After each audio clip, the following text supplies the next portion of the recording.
ఇక్కడ private complaint file under section of 222 అని చెప్పి అవి పెట్టారు కదా సార్, దానికి ఏమి అప్లికబుల్ అంటే ఆ కేసెస్ యొక్క సారాంశం ఏంటి, ఆ సెక్షన్స్ యొక్క సారాంశం?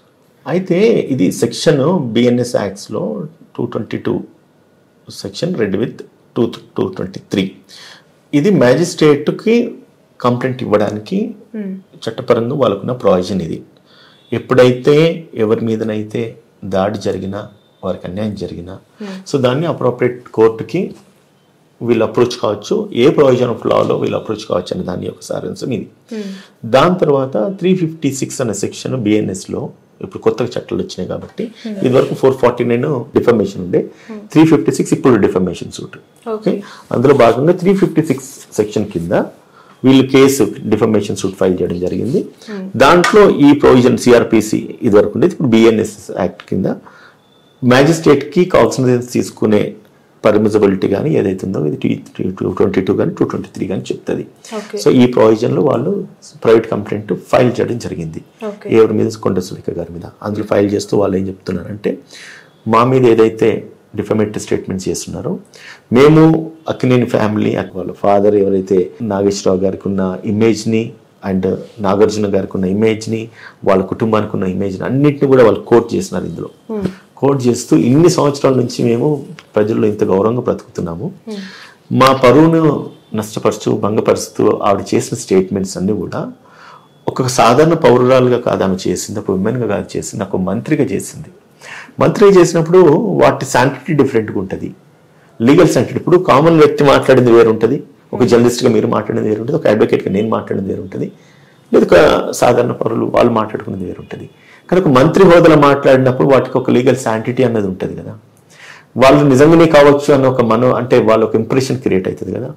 సో ఆ ఉద్దేశంతో కనుక ఈవిడ మాట్లాడింది ఆ ఒక లీగల్ శాంటిటీ ఉంటుంది కాబట్టి ఇటువంటి స్టేట్మెంట్స్ చేయడము మేము ఎట్టి పరిస్థితుల్లో స్పేర్ చేయమని చెప్పేసి వాళ్ళని ఈరోజు కోర్టును ఆశ్రయించి ఈ యొక్క చర్యను తీవ్రంగా పరిగణలోకి తీసుకొని ఖచ్చితంగా వాళ్ళని శిక్షించాలని చెప్తా ఉంది. సార్, యాక్చువల్గా సెలబ్రిటీస్ పైన ఇలాంటి ఆరోపణలు కావచ్చు, పొలిటికల్ సిస్టంలో ఎవరైనా ఒకరి పైన ఒక తీవ్రమైన అలిగేషన్స్ జరిగినప్పుడు, అంటే కాంట్రవర్షియల్ స్టేట్మెంట్స్ ఇచ్చినప్పుడు, first of all defamation cases అనేవి, పరువు నష్టం దావా అనేది మనకు ఎక్కువగా వినిపిస్తుంటుంది.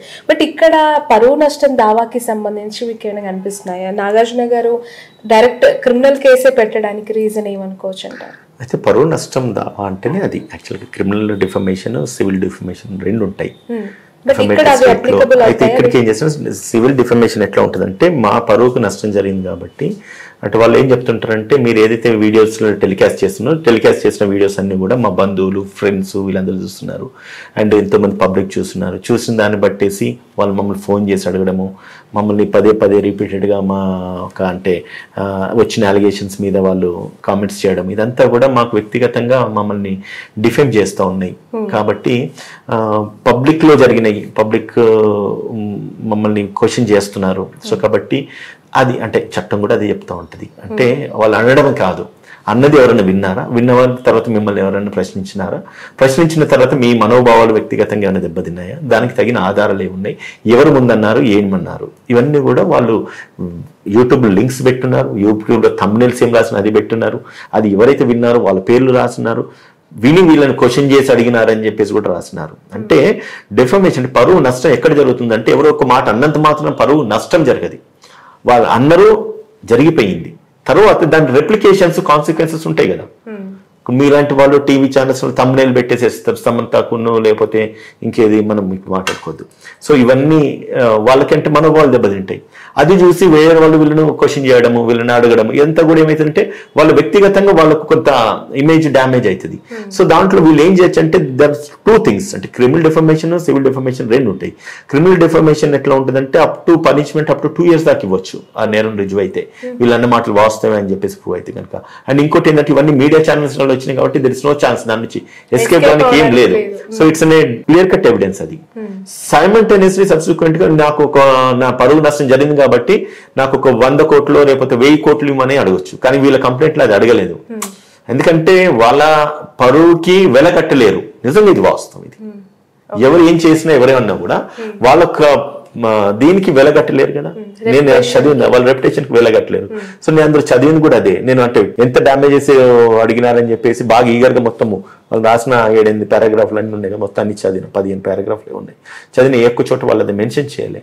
దాన్ని బట్టి ఏమర్థమవుతుంది, they are not concerned about their value in terms of money, but they are concerned about the value in terms of the punishment of the person who defamed their values. వాళ్ళ వ్యక్తిగతాన్ని వాళ్ళు ఎప్పుడైతే డిఫైన్ చేస్తున్నారో దాన్నే వీళ్ళు పరిగణలోకి తీసుకుంటున్నారు. So కాబట్టి దాని మీద చర్య తీసుకోండి అని చెప్పేసి అన్నారు. సైమల్టేనియస్ గా వీళ్ళు ఏదైతే ప్రేయర్ అడిగినారో ఆమె వాక్యాలు వెనక్కి తీసుకోవాలని చెప్పి ఇన్ ద మీన్ టైం ఇప్పుడు చూసుకుంటే ప్రతి టీవీ ఛానల్ స్కోర్ అయితే ఏమని ఆవేశంగా ఏదో మాట్లాడినాను, ఎవరి మనోభావాలు దెబ్బతించే ఆలోచన నాకు లేదు. అండ్ మోర్ పర్టికులర్లీ సమంతాన్ని మెన్షన్ చేసి తను వాక్యాలు వెనక్కి తీసుకుంటాను. బట్ సురేఖ గారు అంటే ఆమె ఉదయమే తన వ్యాఖ్యలు వెనక్కి తీసుకున్నట్టు మనకి మీడియాలో మనం వార్తలు చూసాము, ఆ బైట్స్ కూడా మనం చూసాం. అయిన తర్వాత కూడా ఈ లీగల్ నోటీసెస్ అనేవి తన పైన నాగార్జున గారు సెండ్ చేయడం జరిగింది కదా. అంటే ఇది చాలా ఇన్ డెప్త్ కి వెళ్ళే అవకాశం ఉన్నట్టు మనకి కనిపిస్తుంది. సర్టన్లీ ఎస్ అనుకోవచ్చు. ఇప్పుడు ఆమె వాక్యాలు వెనక్కి తీసుకున్నా కూడా నేను ఇదివరకు చెప్పినట్టుగా ఎవరి పరువుని ఎవరు వెలగట్లేరు రైట్. సో దాన్ని కాంపన్సేట్ చేయాలంటే జ్యుడిషియల్ సిస్టమ్ ఉంది, లీగల్ సిస్టమ్ ఉంది.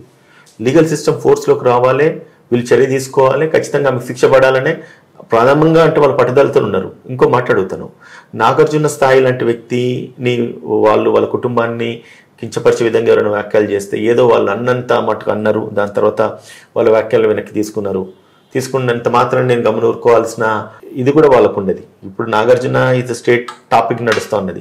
రేవంత్ రెడ్డి గారు తీసుకున్న నిర్ణయం అయితేనేమి, లేదంటే ఈమె కాంగ్రెస్ పార్టీ మెయిన్ క్యాబినెట్లో ఉండడం ఏమి, అండ్ ఈ అవకాశాన్ని మళ్ళీ ఆయన రివెంజ్ టేకింగ్ ప్రాసెస్లు చేసినాడా, ఈయన ఎవరినో కదా.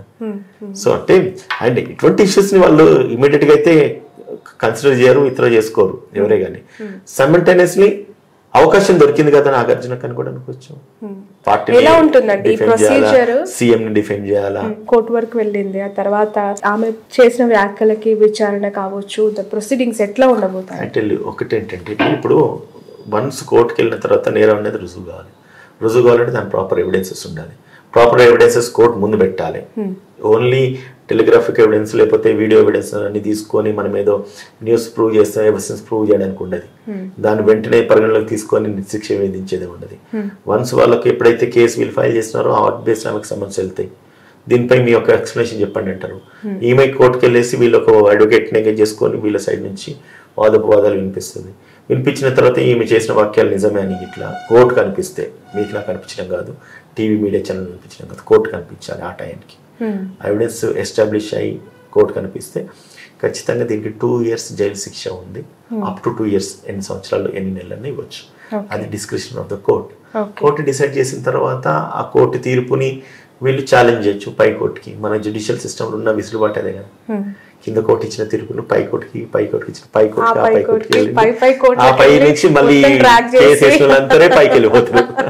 కోర్టులో ఉన్న విసులుబాటు ఏదైతే ఉన్నదో పై నుంచి సిస్టమ్ లో అన్ని బాగానే ఉన్నాయి. ఈ ఒక్క పాయింట్ దగ్గర అందరూ కూడా కొంత నిరుత్సాహపడుతూ ఉంటారు. నేను ఒక న్యాయవాదిగా నేను కూడా నిరుత్సాహపడుతూనే ఉంటా. అదే సార్.